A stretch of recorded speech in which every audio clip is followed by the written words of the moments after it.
Hi everybody, I'm Sarah. And I'm Vicky. And we're the Drama Mamas. Yeah, we are. This week we're taking on Monty Python and the Holy Grail. We're very excited. Neither of us had seen this before. No. So that was interesting. But I think we both heard quite a bit about it. There's definitely a lot of internet culture. Yes. Internet culture is what I've heard it quoted a lot. Yeah. My dad quoted it a lot. Memes. Yeah. There are memes. Yes, there are memes. So please silence your cell phones. Viewer discretion is advised. And now your feature presentation. So the research on this was a little strange because the movie was written by the Monty Python group as a whole. So there's like a lot of writing credits. And they all starred in it. And two of the crew directed it, Terry Gilliam and Terry Jones. Oh, Terry squared. Mm-hmm. Monty Python and the Holy Grail is a 1975 British absurdist comedy film concerning the Arthurian legend, written and performed by the Monty Python comedy group, directed by Terry Gilliam and Terry Jones, as I said. It was conceived during the hiatus between the third and fourth series of the BBC television series Monty Python's Flying Circus. Monty Python, also known as the Pythons, were a British surreal comedy group who created their sketch comedy show Monty Python's Flying Circus, which first aired on the BBC in 1969. 45 episodes were made over 4 series. The Monty Python... Oh, yeah, because they call them series. Yes, it's very confusing. When you first start getting Doctor into... Who? Yeah. My God. Doctor Who. I was like, wait, what? Downton Abbey. Yeah. And they always have a Christmas special. Yes. Which is infuriating if you're not used to having Christmas specials. Because it, like... I remember... I watched all of Doctor Who. Right. And I didn't see a single Christmas episode. Ooh. And then I got to... it was one of the changeovers happened on a Christmas episode. Like, the doctor, like, ate it.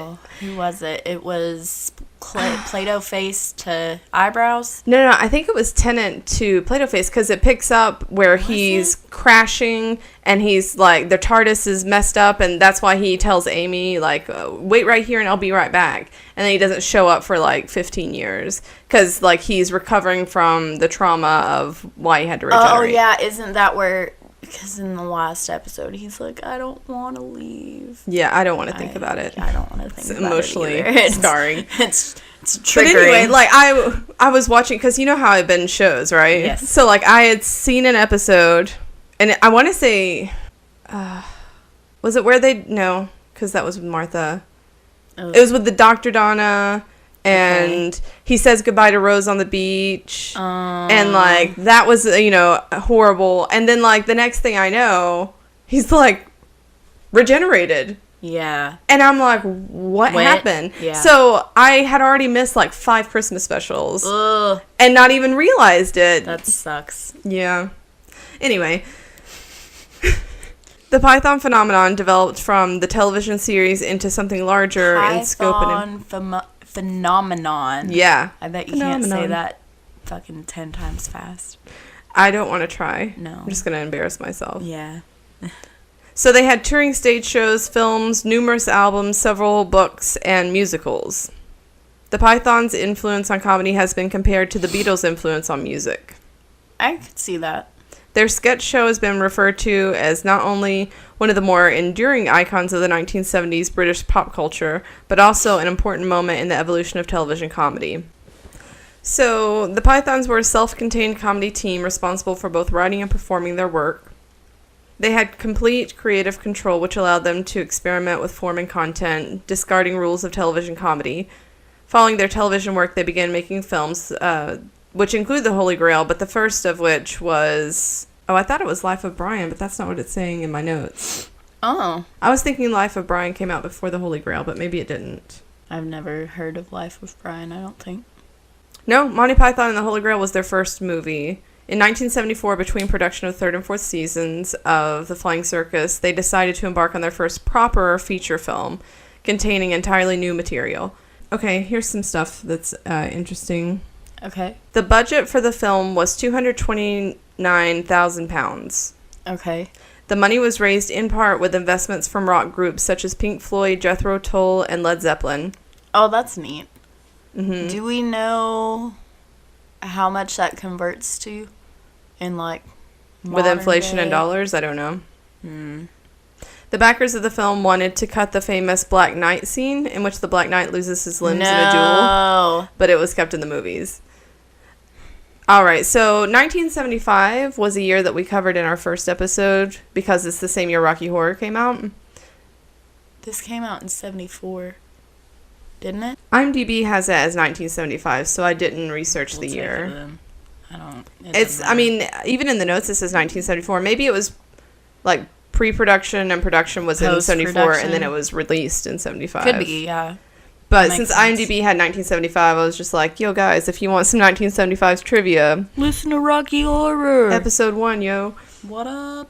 So some trivia on the movie. Led Zeppelin, Pink Floyd, and Genesis all contributed to the film's budget. Funds earned by Pink Floyd's album The Dark Side of the Moon went towards funding this movie. Wow. The band were such fans of the show, they would halt recording sessions just to watch the flying circus. Wow. Yep, that's funny to me. The famous depiction of galloping horses using coconut shells. Oh my gosh, that was so funny. It's a traditional radio show sound effect. It came about from the purely practical reason that the production simply could not afford real horses.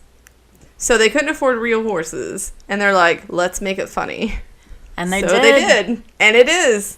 It's fun, and this has there's this theory or study that I read about where like pop music, a lot of times people will not like a pop song. Mm-hmm. Like they just, but the more they play it and the more you hear it, you begin to like it because you're like, oh. Yeah, it's just like, oh, this isn't so bad. I think it's a coping mechanism, to be honest. It could be. But I think that humor can be the same way. Like, this joke was funny the first time. Yes. The coconuts, they had the conversation about the coconuts. Yes. And then they continued to use the coconuts, and that was funny. But when it really made me laugh out loud was when they had all of the knights together. Oh, me too. And they all had the coconuts. It was so ridiculous. I just started fucking laughing so hard. Stupid jokes. I can smirk at the first time where I'm just like, that's so stupid. But when they call back to it time and again, yeah, it really starts to make me laugh. I dig comedy, mm-hmm. but I have like very particular tastes, mm-hmm. and stupid is within them. I usually don't like stupid humor, but again, when you keep having those callbacks, you're making it clever in the way that you're using it. Right. And that really amuses me. Well, maybe that's why I like it. Because normally I like really dry. Mm-hmm. Dry. You should really like British humor then. Yeah. Although there seems to be no middle ground. It's either the driest of the dry or the dumbest of the dumb. Yeah. There is no in between. Because they fucking did Brexit. Yes. No middle ground. No middle ground. In or out. So the enchanter in this movie, the one that leads them to the bunny, the enchanter's name is Tim because John Cleese forgot the character's original name and he ad-libbed the line, "There are some who call me Tim." And they were just like, we're going to go with that. It was. I thought it was hilarious. For the Japanese... the enchanter. For the Japanese release, Holy Grail is translated Holy Sake Cup. And I wish that was just the name of the movie. That's funny. Monty Python and the Holy Sake Cup. Yeah. The Python crew generally considered this to be one of their lesser movies, despite its popularity. That's crazy. John Cleese often says it's because they think Life of Brian is their best work, but it also has to do with the bad memories of the filming itself, because the climate was the weather was really rough. Also... There were numerous disagreements between Terry Gilliam and Terry Jones, the two directors, because Gilliam was more focused on the technical aspects, while Jones was more focused on the comedy. So after this, it was agreed that Jones would direct further Python films. So at the end of the day, they're just like, if we have a good joke that's framed improperly, we would rather have the joke be good than have the set be pretty. Right. So would you say that they found middle ground? Well, that depends. Because they had to choose between Gilliam and Jones. They were on middle ground. And then they Brexited Gilliam from the directing chair. They tarried it up.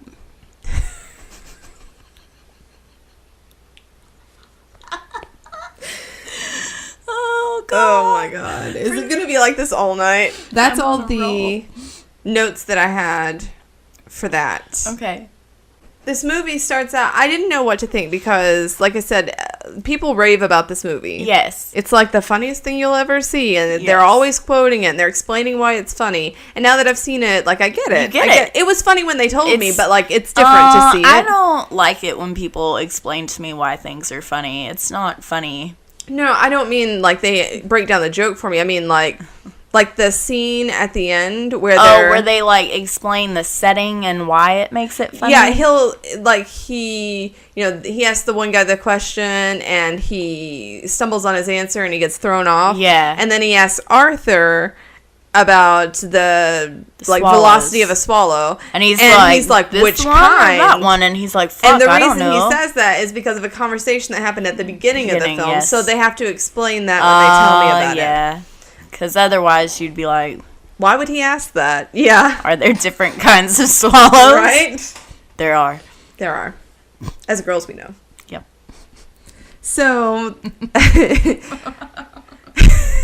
yeah, I enjoyed this movie. I had tried to, we're trying to get away from going by the beat by beat, but I was trying to keep track of the scenes because this movie is just... Like, this scene happens, and it feeds into the next scene, but it's really kind of a scene-by-scene movie. Yeah, they like end up all tying in together, but it's only because King Arthur is part of all of them. Right, exactly. So, let's see. The credits were funny. I was about to say, do you want to start with the credits? Because I was like, oh, yeah, the credits were funny. Until they almost gave me a seizure. Well, I was like, oh no, I have to look away from this. If you flash red and green fast enough, you'll see white, but it wasn't flashing fast enough. And I don't know, I assume that was intentional, but I just recently, I love optical illusions, and so, I clicked on one of those clickbait articles, because I'm stupid, and I was reading about that, and it's true, if they flash it fast enough, because they're contrasting colors, you'll see white, your eyes will just interpret it as white, but they weren't flashing fast enough. Yeah, so maybe that's... Maybe they just wanted to fuck with you. And, they switched from moose to llamas. Oh, God. Did you notice? Or were you just, eye twitching because of the color? Yeah, no, I had to completely cover my eyes. Llama was in, every credit. The word llama was in, every credit after that. Oh, I hate that I missed that. Yeah, no, I would have legitimately fished out. I was trying to figure out what language the subtitles were in because this was obtained. Yeah. And sometimes there's, weird subtitles. I mean, usually it's, Korean, but it obviously wasn't. So I thought that, I didn't realize the subtitles were put in until they started apologizing about the subtitles. Right. So I didn't either, and then there's some of Sage's school paperwork kind of on top of my dresser, blocking the middle of the screen, and I was just like, I don't care enough to get up and move it. I was trying to figure it out. I was thinking maybe it was Swedish or something because it was wick, and so I was trying to figure out. And then I started noticing that moose kept popping up, and then the apology came up, and then the second apology came up, and it was just funny. It was unexpectedly funny because nobody told me the credits were funny. Yeah, you never hear anything about the credits ever. So then Arthur approaches the castle the coconuts. At first, I didn't realize that he had coconuts. I was like, oh, this dude's riding an invisible horse. It's okay. And he is legit, they never laugh at that. No. They are all seriously, holding the reins. Can you imagine how hard it would be to maintain composure? I don't know how anyone in a sketch good funny sketch comedy group, I don't know how any of them keep a straight face. Oh man, it's almost my favorite part is when you're watching a really good sketch comedy and they can't. Yes. And they have to fight then it. You should love Jimmy Fallon because he's he not laugh. He can't not laugh. So he starts arguing with the guy about coconuts, and dude totally has a point about the coconuts. Like, you are in England. He's like, where the fuck did you get coconuts? The, 10th century? Like, where? Oh, they migrated. Yeah. Oh, really? And that's where you hear about the velocity of swallows. And they were talking about African swallows, and they were talking about maybe if you had them in between, which the narrator touches on later, and it made me laugh. Did I say narrator wrong? Is it narrator? Yeah, but there's not another R. Like, narrator? I'm pretty sure it's pronounced narrator. Like, you got me on allegory, but I'm... Oh, we're going to answer this question. Pretty sure that it's narrator, not narrator. Narrator. Yeah, that's not what you were saying before. That's totally what I was saying. No, it's not. We have it recorded. Nope. You know what? I don't want to hear about your allegories. Did I tell you that there was this time... Whoa, fuck. What did I... Acetaminophen. Mm-hmm. I thought that it was acetaminophen. You have told me this. Medicines don't count, though. Medicines are always hard to pronounce. Right, but if it's not aloe vera, I'd already been married to Zach, who has been a pharmacy tech a couple of times. And he's not the one that corrected me. He just let you say it that way? He just let me say it that way. So I'm at work one day, and I ask a coworker, because I fucking have a headache or something. I'm like, hey, do you have some acetaminophen? And she's like, no. What? She's like, no, but I have some acetaminophen. Oh, man. And I was like, is that the same thing? It's really embarrassing when you've only read a I used to say narrator. Like, it had an extra AR in it. And then I actually looked at the word, and I was like, oh, no, it's narrator. But I was wrong. You know, words are weird, though. Like, Wednesday, if you look at Wednesday. Every time I spell it out, like when I'm writing it, I'm like, Wednesday. I do too. I've been doing it since at least first grade. I don't know that I can ever stop at this point. Arthur moves on, and he comes across he might be my favorite character, Dennis. Yeah, he approaches him, and he's just like, excuse me, lady, and he's... Oh, the old lady, and he's like, I'm not a lady. Yeah, he's like, I'm not old either. I'm 37, I'm not old. But in the 10th century... Right, 37, yeah, life expectancy. We skipped over the bring out your dead. Yeah, and then he has to explain, what? Yeah, the bring out your dead. The old man. Bring out your dead. Bring out your dead. And he like brings out this old man. He's like, I'm not dead. He's like, I'm not dead. And he's like, who are you kidding? We all know it's coming. Right. It's just a matter of time. Finally, the knight is like, yeah, I can help you. Yeah. I did say, like, I have a note in here, dead man's not dead. I just didn't think anybody else would have cared, but I'm glad you I do. thought it was funny. But yeah, I love Dennis when he explains to him why he is king. Yes. And Dennis says, listen, strange women, lying in ponds, distributed in stores, and no basis for a system of government. Supreme executive power derives from a mandate from the masses, not from some farcical aquatic ceremony. The other guy in this sketch with the really high-pitched voice, he was like, who's king? And he said, everyone's. And he said, I didn't vote for you. Yes. And I feel like it's because of the political climate we're in right now, but I found it extra funny. I was, I didn't vote for you. Hashtag not my king. And then he's repressing me. Yes. He's Do you hear him repressing me? Yeah, I just noted, I like Dennis. He has moxie. He's funny, yeah. Then we come to the Black Knight. Yeah, you have Night Fight. Yes. Black Knight defeats, what was it, the Green Knight? Yes. And then...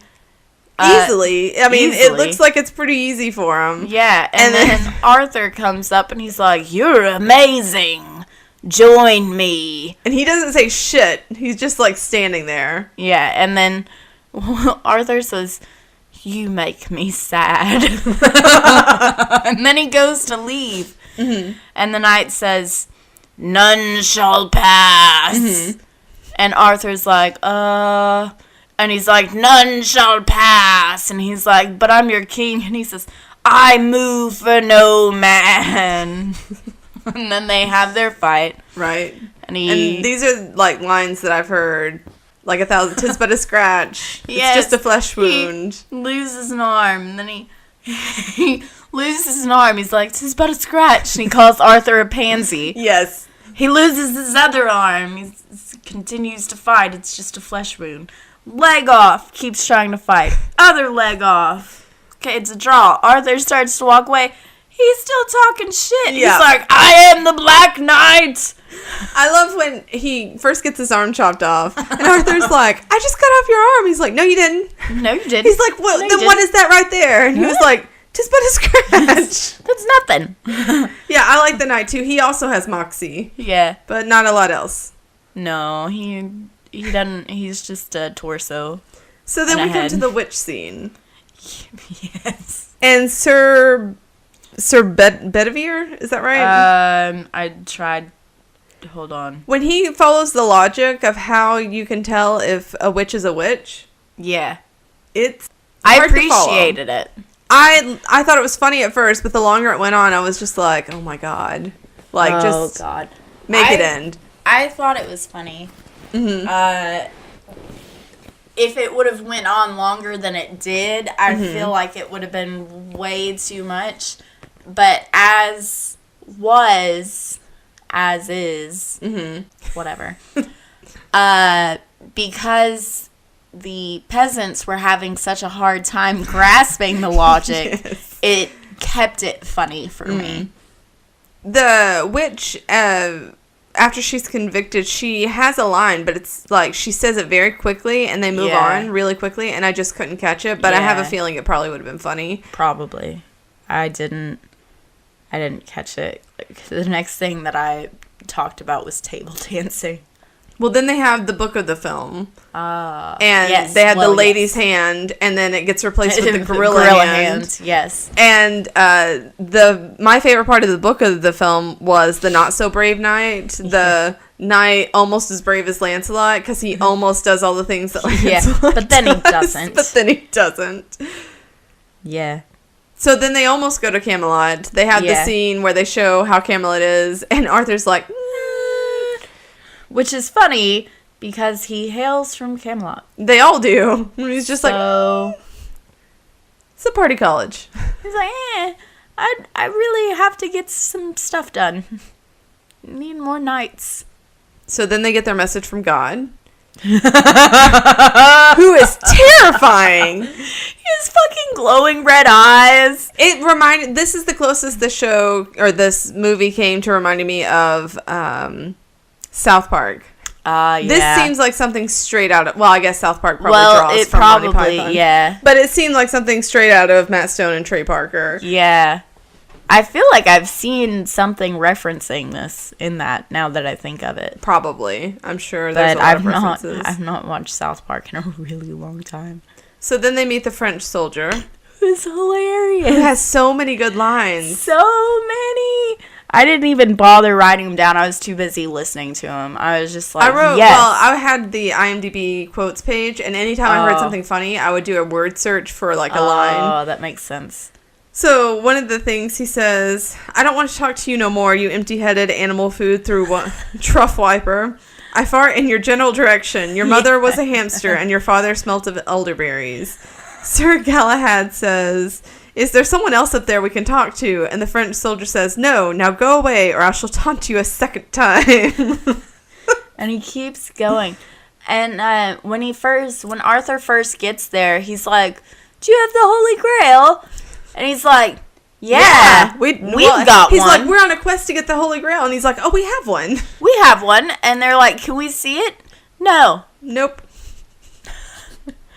And then he leans into his other French guardsmen, and he's like, "I told him we have one." And they all snicker. Oh, God. Of all the things to catapult. Cows. Of all the things. Fuck? They catapult all the animals. Yeah, there was like at feathers one point. and stuff. Yeah.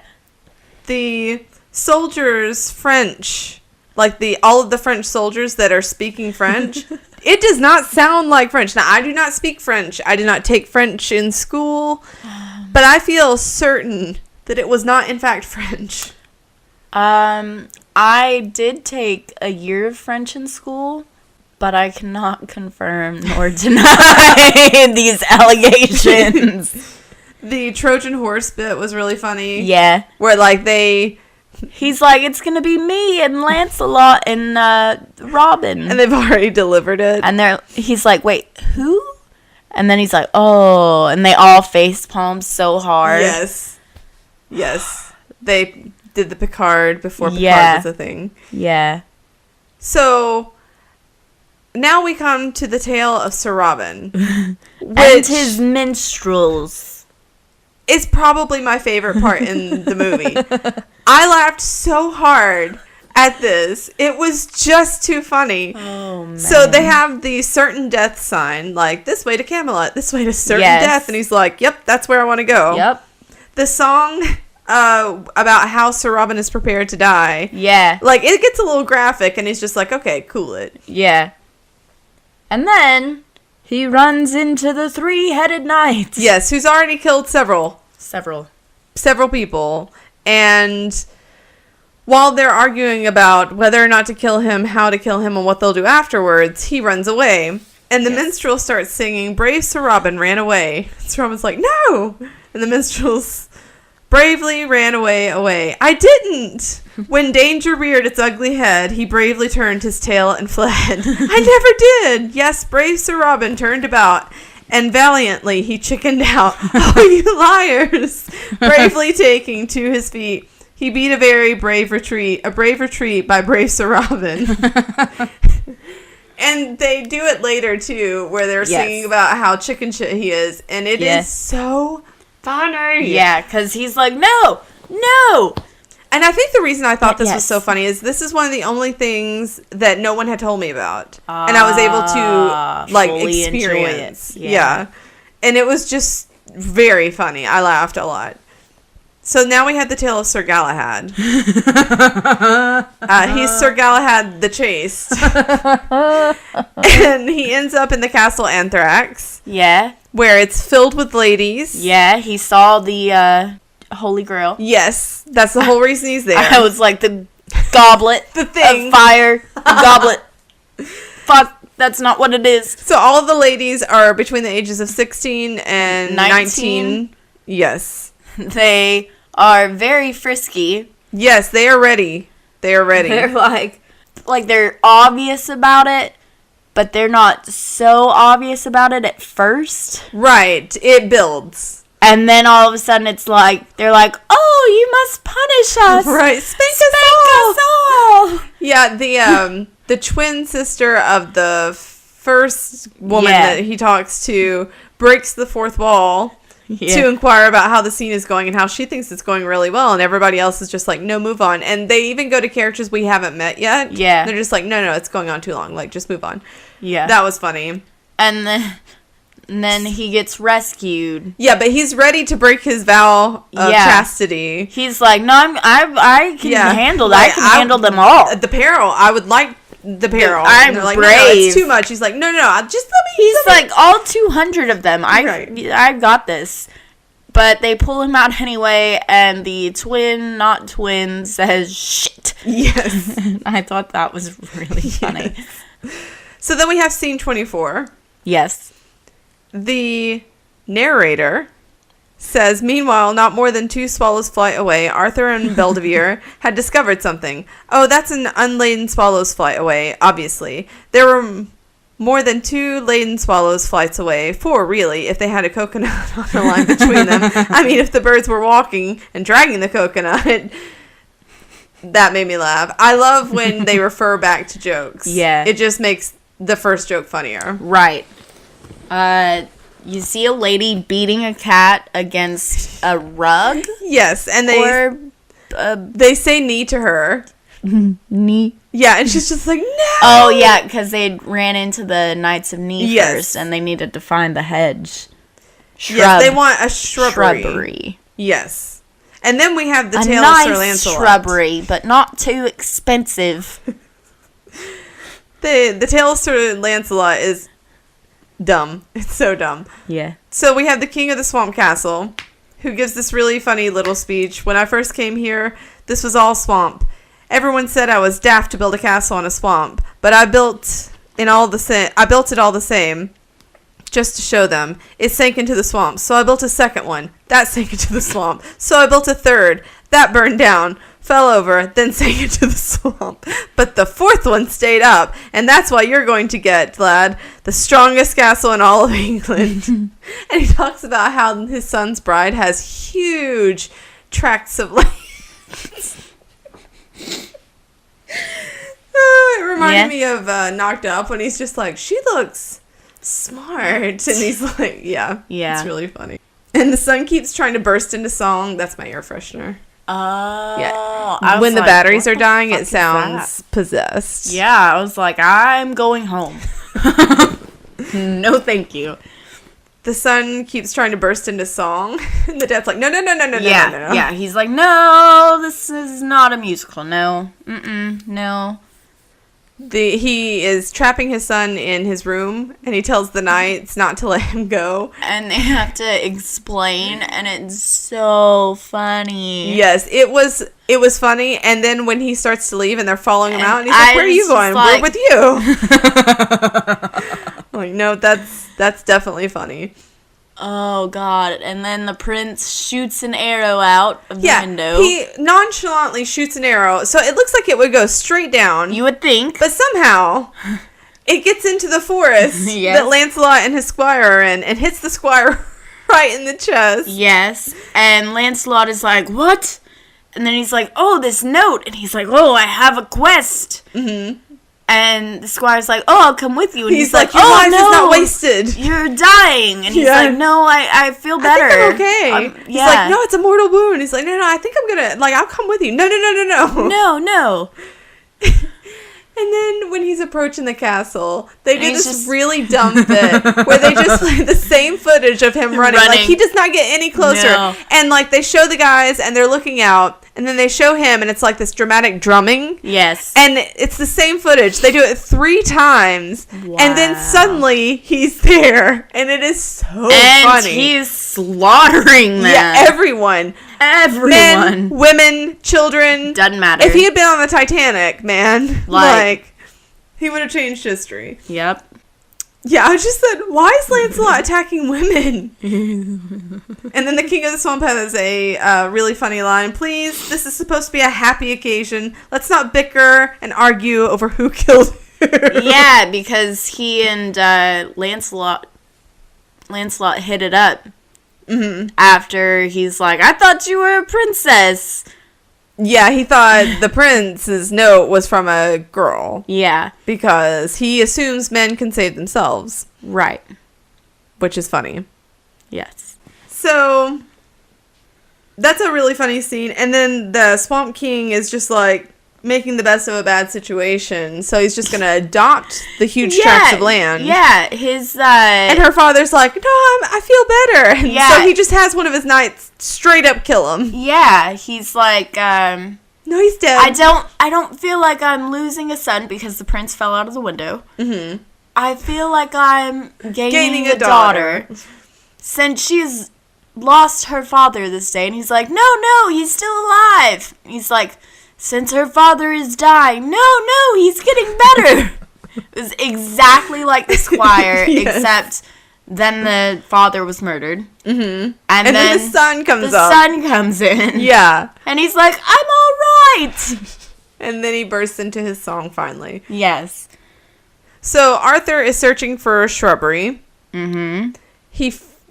He gets it. He's that's when he was attacking the old lady. Yes. With saying knee. And then this guy comes up and he was just like, what's this world coming to that you guys will just shout knee at an old lady? And he's like, times are hard for everybody, even a shrubbery guy. And they're like, oh, you're a shrubber? They're like, and he's like, you have shrubbery? Yes. So they knee him to death. Yes. And they take the shrubbery back to the Knights of Ni, who are now the Knights of something else. Yeah, it was really long. And completely made up. Yes. And they outwit them. Yes. And get by.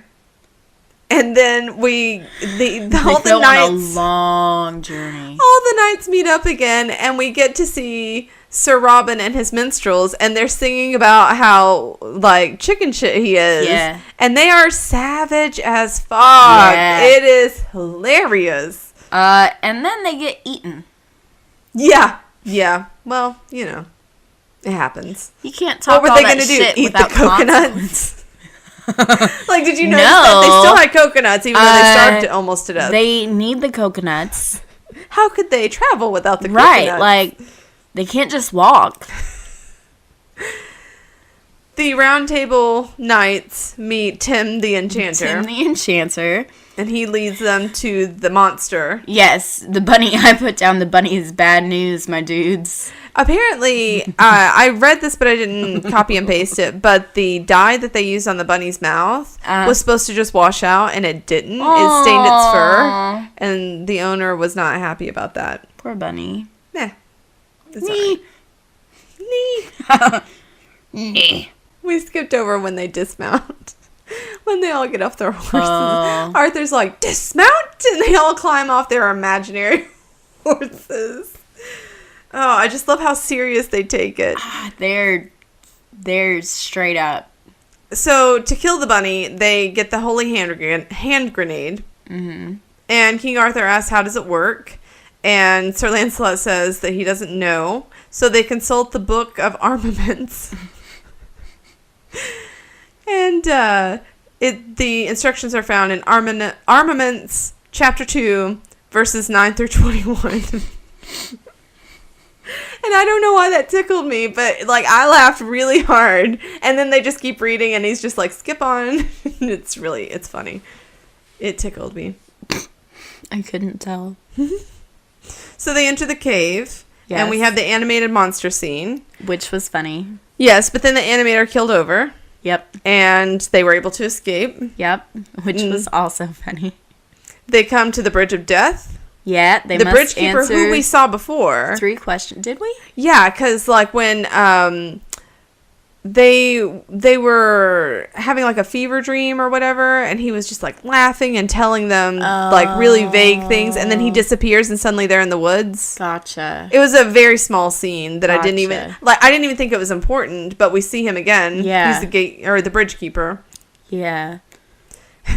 So they must answer 3 questions correctly. They send Lancelot first. Lancelot's like, I'm not scared. Yeah. Yeah, well, somebody says they need to send Sir Robin. Yeah, and Sir Robin's like, oh, Sir Lancelot will go. He's lost it. Like, he used to be Sir Robin the Brave, and now he's Sir Robin the Spineless. So Sir Lancelot goes up, and he's like, ask me, I'm not scared. Mm-hmm. And the guy's like, hee. And then he's like, what is your name? Sir Lancelot. Where do you hail where are you from? Mm-hmm. Camelot.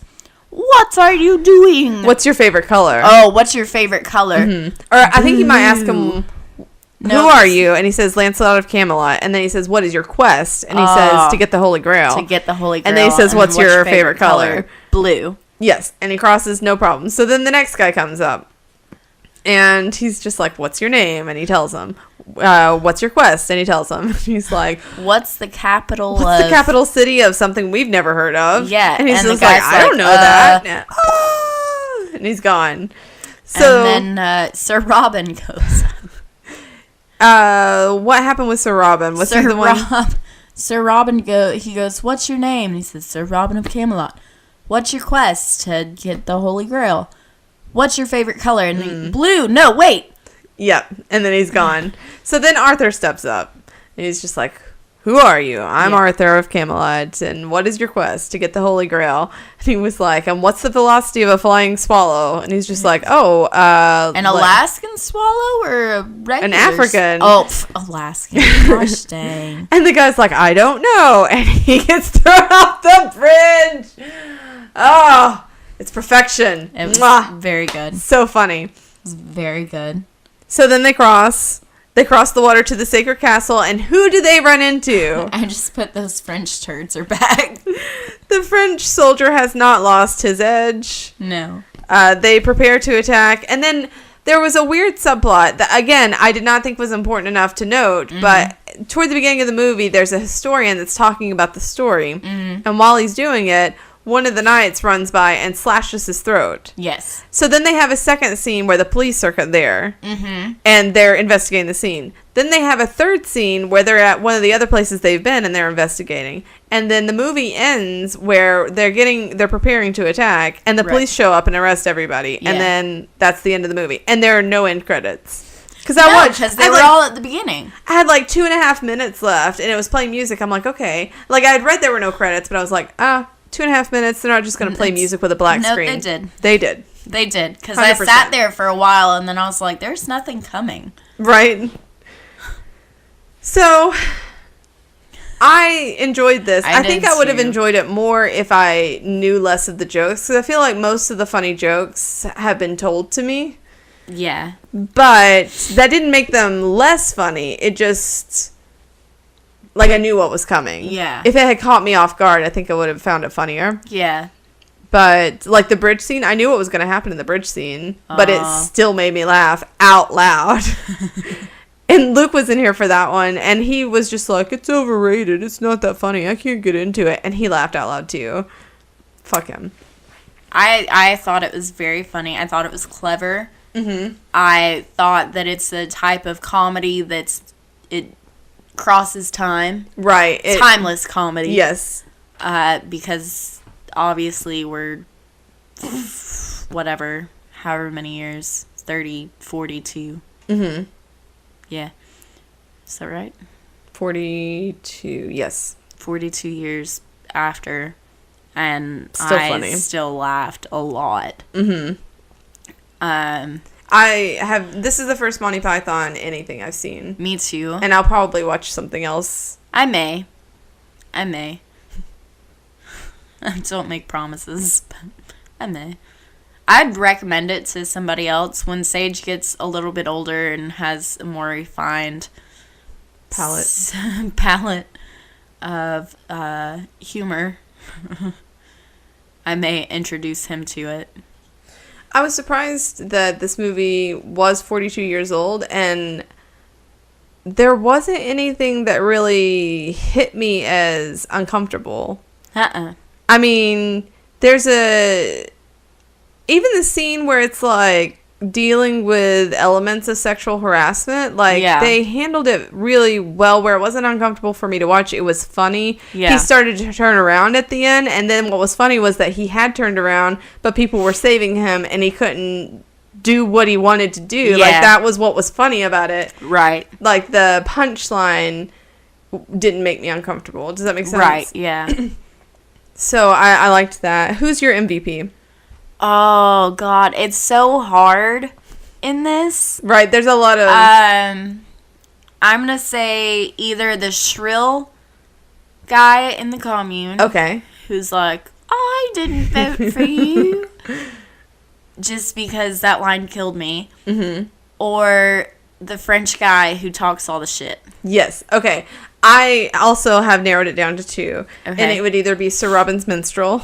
Oh, yeah. Or the French soldier. Okay, so... I'll taunt you a second time. Are we gonna meet in the middle? And say the French soldier? The French soldier. I'm good with that. But Sir Robin's Minstrel had me LOL-ing. He's very Elling funny. LOL.